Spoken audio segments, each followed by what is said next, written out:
Thanks for staying tuned to ADBN Television. This is Market Report. Dr. Chinyere is already on the virtual experience other side in Lagos to be part of this discussion. A very good day to you, ma. Hello, can you hear me? Very well, ma. Very good day to you. Very good day to you. All right. Thanks for being part of the show today, ma. Thanks for having me. All right, ma. Let's hit the ground rolling. Now, first and foremost, ma, the first thing I will throw at you as a question is that what is your assessment of the Nigerian economy so far? Thank you very much. I mean, that's a good opening question because it captures the essence of any conversation around the economy. So when I think about the Nigerian economy so far, I think about it from a positive perspective for several reasons. So if you look at last year, we had a lot of hard knocks from the policy reforms and changes within the different sectors. And I would say that the Nigerian economy has proved to be very resilient, surprisingly very resilient, regardless of all the multiple shocks and knocks that it received last year. And the causes are not far-fetched. So we had the inflationary pressure. As at the end of last year, the inflation was like at a 30-year high. We also had the consistent currency depreciation. I think sometime last year it almost hit 2,000 naira per dollar. But today it has moderated to about, I think, 1,005. We also had monetary tightening throughout last year. Like every time MPC met, you had an increase in the rate. Not to mention the debt sustainability challenges and even the decline in the purchasing power. So real income was declining in value. And then, of course, there was high unemployment rate. So the market was traumatized, basically. And you had the real sector also under pressure because the cost of doing business was really, really high. So when I think about the current economic situation, I also play back in my mind the projections by the development institutions. So the World Bank projects in its economic prospects report, it projects that our economy will grow 3.5% in 2025 and 3.6% in 2026. On the other hand, IMF projects a lower rate. So IMF projects that it will grow 3.2% in 2025 and 3% in 2026. But we see that having survived last year, where we took a lot of hits from a lot of the reforms, I believe that this year we are on a better platform to pivot into what we expect things to be. Inflation, if you look at the report, the NBS report, says that inflation is lower. So we're hopeful that even with the monetary tightening, that will also moderate this year. So I'm positive about the year. I'm positive about the things that we can do. I'm positive about the things that government is paying attention to for the year. Very interesting and fantastic from you, madam. Now, you said we are positive, particularly what government will do. Experts have been calling on the government to implement fiscal discipline as a measure to diversify revenue sources. In your own view, how can the government go about to achieve this? Going by the reason that we really need fiscal discipline, because if there's no fiscal discipline, there is no way government revenue can be safe and be kept in a way that it can be used judiciously for Nigerians. So what's your view on that on the way forward? I completely agree with you. In fact, I term it fiscal rascality. I think we need to eradicate fiscal rascality and be a bit more focused on reducing or blocking all fiscal leakages. Government has to be deliberate about addressing indiscipline on the expenditure side, and that should include streamlining the MDAs. Okay. We also need to increase government investment in critical infrastructure of the economy. And that requires also fiscal discipline, because even if you borrow or you look for private sector to bring in funding, you can't assure them of the safety of the funds if there's no fiscal discipline. So it's important for government to pay attention to the critical areas, like agriculture is a critical area. So what do we need to do around agriculture? We need to ensure that we have the right infrastructure for storage, for processing, okay, for our food inflation to be able to come down significantly. So definitely the call for fiscal discipline is important in this current phase of the Nigerian economy. And if you see the large infrastructure gap that is hindering our productivity, then anybody will agree with you that if we can reduce the fiscal indiscipline, that things will get better. Exactly, things will get better. You have made mention of gaps in our infrastructure. We'll get to that level. But there's a very critical question that experts, economists like you, madam, and others have been talking about: price stability. This is the sole responsibility of the CBN. People have argued that it's like CBN is deviating from that. So there's a call that government should go back to the drawing board with CBN and prioritize price stability. Do you also in that school of thought? Yeah, the issue of price stability, that's one of the core mandates of the central bank, right? To ensure monetary and price stability. This is essential to improve investor confidence. Because if we are not, if the prices, the price of the currency isn't stable, then investors are not likely going to come in and invest. So to enhance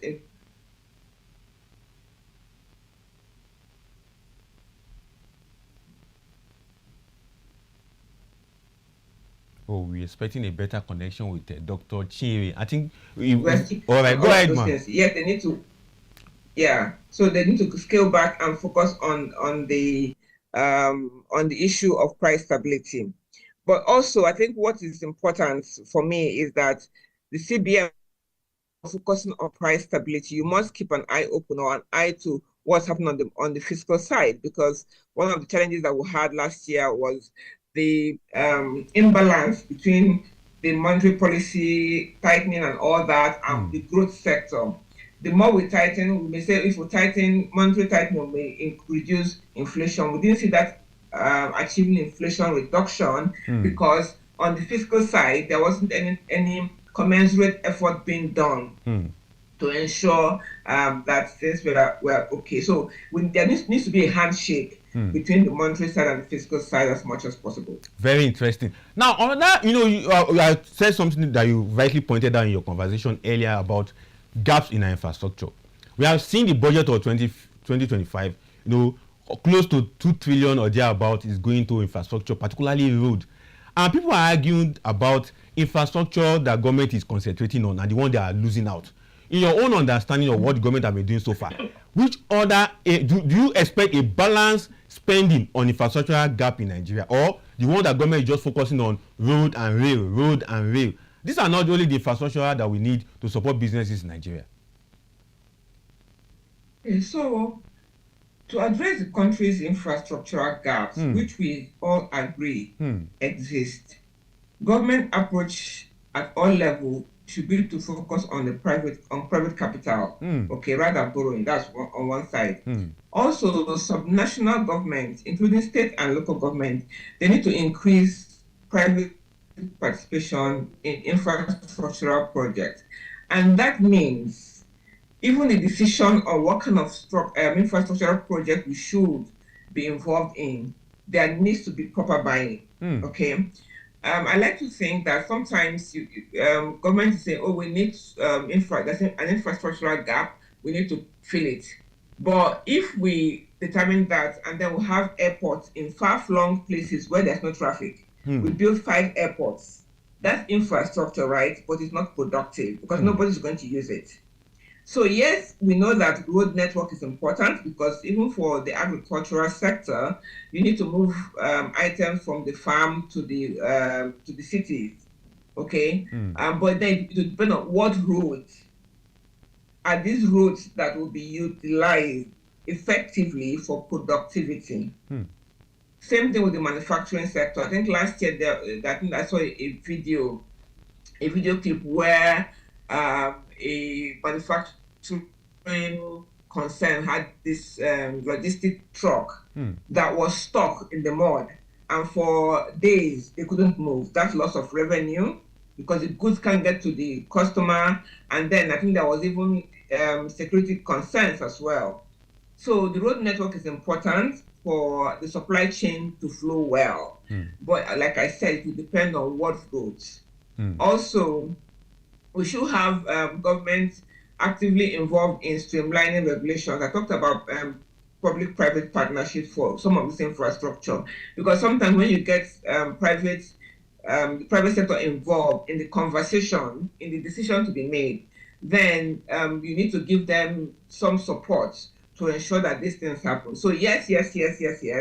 Infrastructure is critical for productivity. We are so far behind in area of power, and we're so far behind the status or the quality of our infrastructure, even the ones that exist, they are all old and dilapidated.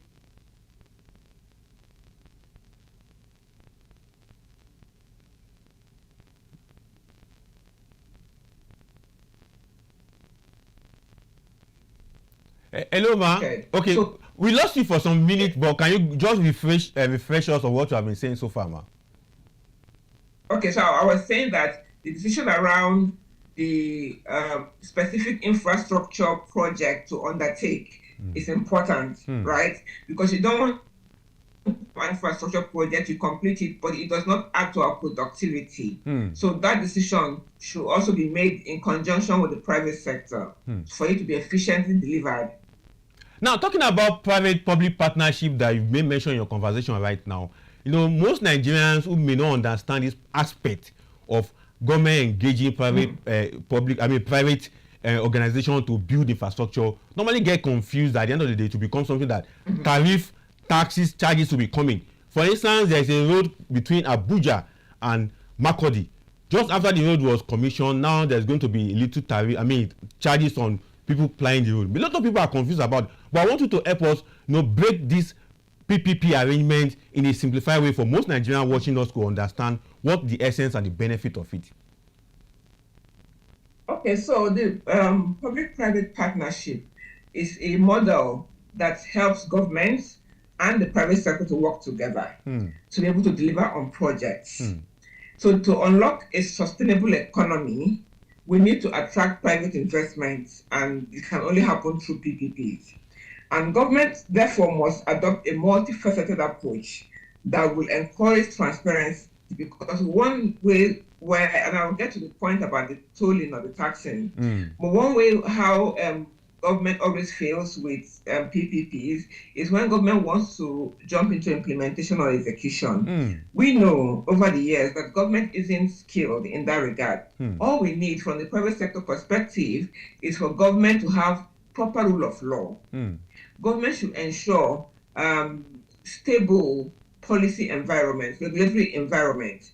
They should ensure stable legal framework, okay, so that if there are disputes, we can clear them very quickly and very transparently. So that's what government should do, and leave the project management implementation in the hands of the private sector. This way they can work together and deliver projects quickly and within cost.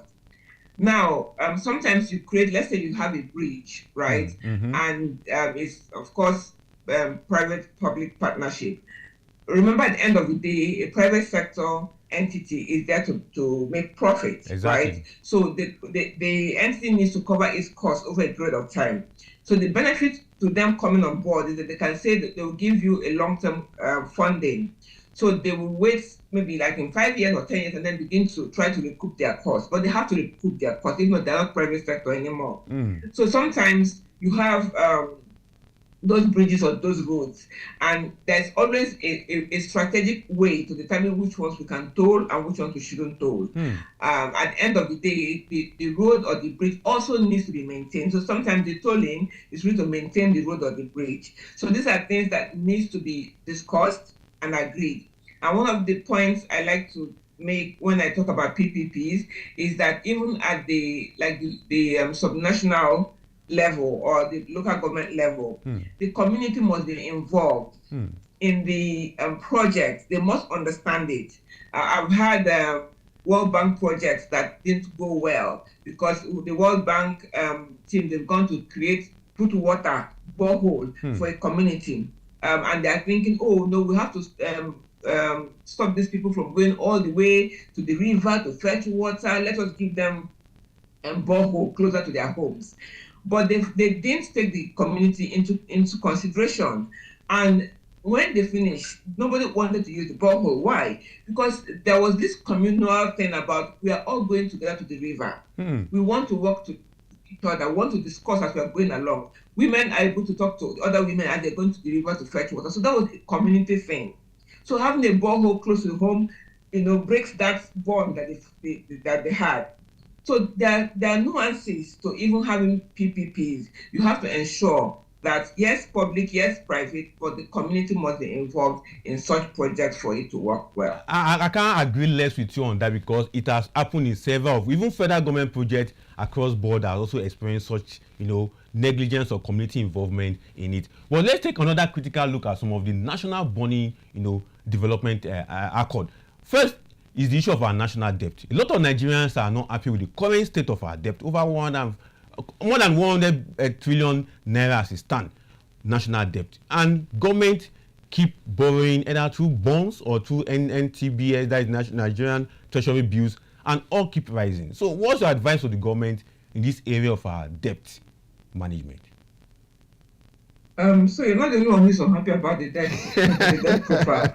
But the truth is, if you look at it in the real term, the debt isn't really the problem. The issue is our debt servicing is very high. That means that those who are having conversation and deciding on the debt terms, the tenure of the debt, the interest rate of the debt, they haven't paid attention to the cost of the debt. So that the cost of the debt is one. So debt servicing is very high.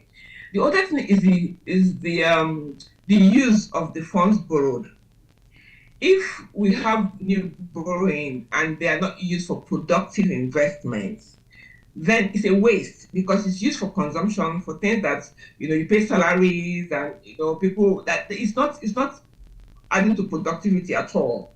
So we need to ensure that whatever we borrow, that it aligns with our investment agenda, our infrastructure investment agenda, because it has to produce and cover its own costs. So if we go and borrow, for instance, and then do our national grid, invest in our national grid and get that right, okay, then we're going to power the manufacturing sector. Cost of doing business will drop, and then the cost, the economic activities will increase. We will employ more people. And that way, it's a productive investment. So the issue is what we use the borrowing for, and that is always the challenge, because, and back to the point we made at the beginning about fiscal indiscipline. We borrow this money and there's no accountability, there's no transparency, and we don't know, we hear, oh, we have borrowed 2 billion, and then we don't hear anything. 2 years later, we haven't heard anything about what was that 2 billion used for. So it's important that going forward, government should focus more on public-private partnership to raise funds, because that's cheaper funds, okay, for infrastructure projects. But also, government needs to begin to think, how do we unlock value from some of our assets? So government has a lot of real estate all over the place that nobody's using. How do we, unlock value from these assets? And there are parastatals that we should actually find a way to unlock value in those parastatals. So if we can raise, there are other ways to raise money apart from debt, of course. So let's explore broadly, how best to raise cheap funds, and then how do we ensure that we're using the funding for the right purposes. Man, this is a very brilliant suggestion from you. I really take that very, very serious. And now, talking about Nigerian manufacturing sector in 2024, they contributed about 8.9% to the Nigerian economy and the GDP. And I saw an advocacy that you and your organization, Lagos Chamber of Commerce and Industry, LCCI, took on the 4% charges that custom brought some weeks back. And the advocacy paved way. That's why we saw, the suspension of that 4% as we stand right now. Now, I'm driving this particular narration towards the Nigerian manufacturing sector, because the manufacturing sector of Nigeria Association per se also came out and slammed custom that they don't need this kind of charges at this point in time. What I'm trying to drive at is this: manufacturing sector of Nigeria, particularly man, cried out today that they are on the last breath. And what it means is that they are almost suffocating from the space or the ecosystem of Nigeria. I want to ask, what will the government do to take Manufacturing Association of Nigeria and its members out of their last breath that they are complaining of right now? Okay. So the manufacturing sector, I think it's not even just the manufacturing sector, even like the agri sector. Most of the sectors are struggling. Struggling for all the reasons that I mentioned before, where you have currency depreciation, you have inflationary pressure. And if you think about the inflationary pressure, so let's look at the manufacturing sector that you referenced. At the end of the day, the manufacturer, the cost of doing business is so high. But even after producing, it's difficult to then sell because one, you need to translate your cost into your pricing, but the earning capacity of the people around you, your customers, has come down. So if the earning capacity has come down, that means they're not able to purchase. Their purchasing power is low. So you have at the end of after the high cost of production, you then have a pile of your products. You have inventory stock because people are not buying. So it's like a vicious circle. Government should help the manufacturing sector to survive. And one way to do this is, we talked about infrastructure just now, to develop or to bridge the infrastructure gap. Because today you have the manufacturers building their own infrastructure. They're the ones they have to find a way to make their own water. They have to generate their own power. Some of them are building roads, things that government should do. And that's adding to their costs and adding to their difficulties. So if government can at least take away and give them the right infrastructure to do business, that would be fantastic. But the other thing is regulatory pressure. There's so much, that manufacturers want the government to do for them. In other climates, if a business is starting, you have government trying to help them. What do you need? How can we help you? Tax break here. How can we support you? In Nigeria, if you want to set up a business, you will sweat because there'll be multiple taxation. They will charge you for everything. You cough, they charge you. You sneeze, they charge you. There's charges everywhere. So it's important for government to be conscious that the manufacturing sector, apart from being productive, it has the capacity to employ. So through them, you can reduce your unemployment rate. Through them, you can reduce your poverty rate. So you have to support them to grow. And some of these things, import waivers, these are things that will help the manufacturers because their inputs will be coming from, some of their inputs come from abroad. But even, I think last year, we had the import waiver for pharmaceutical products. It took forever for that to go into, for them to implement it. So government needs to be able to say, this is the policy that we have to help the manufacturers, but it has to be implemented on a timely basis. If not, it is meaningless. So these are the ways that government can support the manufacturing sector because that sector needs support. But also, there are so many areas that the manufacturing sector requires support. The one area is also the vocational studies, capacity building. For a lot of their machines and equipment, they have to get support, technical support from abroad because we don't have the technical skills. So government needs to even pay attention to what kind of skills do we need to activate our industrial agenda. And these are the things that will help our manufacturing sector to thrive. Very interesting. And talking about activating our industrial agenda, aware that this year, 2025, President Tinubu will be launching industrial revolution roadmap of Nigeria any moment from now. But going into that and looking at government agencies, you talk about charges here, tax here and there. I just discovered also that most federal government-owned enterprises are also out to make revenue. Most of them, their mandate are not permitted to do that, but we just saw them, everybody want to make revenue because the government of the day is about revenue making. Looking at the 2025 budget, is looking at not less than 34 trillion naira as revenue. Why do you think that all these agencies are apt for revenue raking? So, they say what gets measured gets done, right? Exactly, ma'am. So let's take customs, for instance, if what you measure them on is that they facilitate trade, if that's a major factor in performance evaluation, that they facilitate trade, they will pay attention to facilitating trade. However, if you're measuring them on how much revenue they collect, then they will abandon everything and focus on revenue collection. So it is important. So the president set up last year, and I'm a member of the committee, the Presidential Committee on Fiscal Policy and Tax Reforms. And that committee is supposed to help harmonize taxes so that we don't, they say as of today, there are over 200 taxes that businesses have to pay. How do we harmonize it in such a way that it is easy to pay?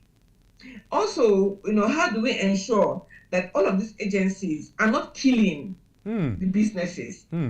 I was speaking to a group of leaders from the public sector once, and I said to them, for some reason, public sector, that you look at the private sector as if they are the enemies. They're not the enemies. They're here to help you build the economy.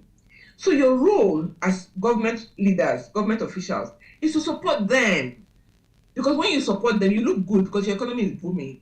If you spend all your time trying to kill the private sector, then you, at the end of the day, you won't have anything. So we need to have, it's like a reorientation that the government must have towards the private sector. How can we support the private sector to thrive? Very interesting. Now, let's now go to what will happen next tomorrow, 19th and 20th. Talking about the CBN PC meeting. I know my other colleagues out there would have sent you questions. What's your expectation? What are you thinking about the MPC meeting? What do you think they will do? What do you think they will not do? From your own side and from your review of what has happened in the last 2 years that Dr. Yemi Cardoso took over the affairs of CBN, do you see them residing? Talking about reducing the MPR on the 20th, or do you see them going higher or maintaining the status quo?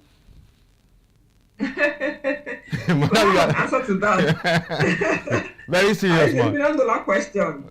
So there are different views. Exactly, exactly, this matter. Exactly. So the meeting on the 1920 is critical. And key indicators to watch will be the interest rate. So currently it's 27.5%. Exactly. And that's with inflation at a record high. The MPC may opt to maintain or slightly hike the rate to curb inflationary pressure. However, increasing rates further will stifle borrowing and economic growth. So they have to pay attention to that. If they want to encourage borrowing, which will catalyze economic activities and encourage economic growth, then they will leave the rate as it is. Also, the cash reserve ratio of 50%. This high ratio actually restricts liquidity because the banks are not able to then lend to the real sector. Maintaining it at the 50% could continue to tighten credit availability. Remember, we need to catalyze activities in the economy. Exactly. So if we can reduce this, the cash reserve ratio, that may boost lending and stimulate business activities. The other ratio that we pay attention to is the liquidity ratio of 30% currently.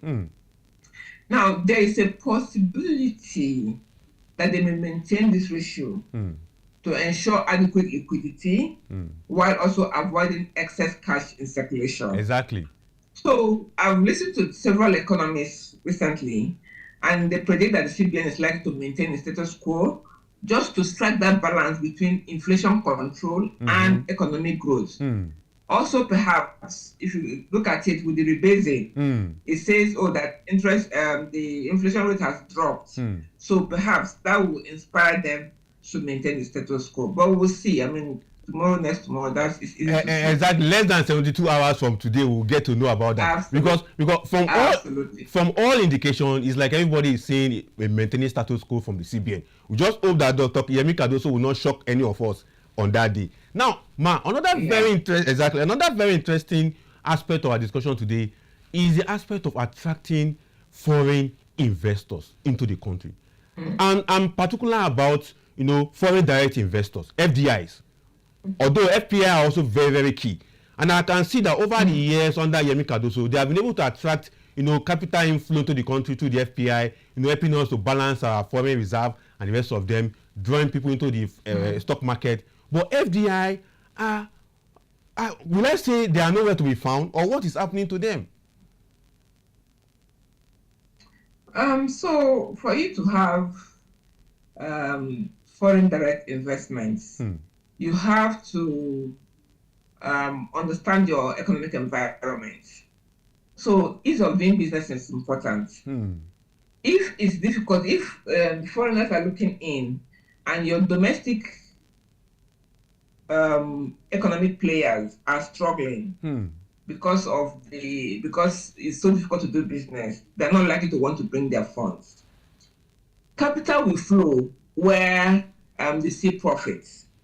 Capital will flow where there's ease of doing business. Exactly. So for us to want foreign direct investment, we need to ensure that the ease of doing business is assured.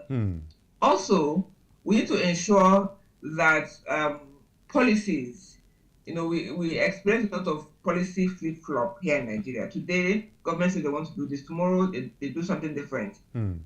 That means that a typical foreign player who wants to plan for the long term cannot plan.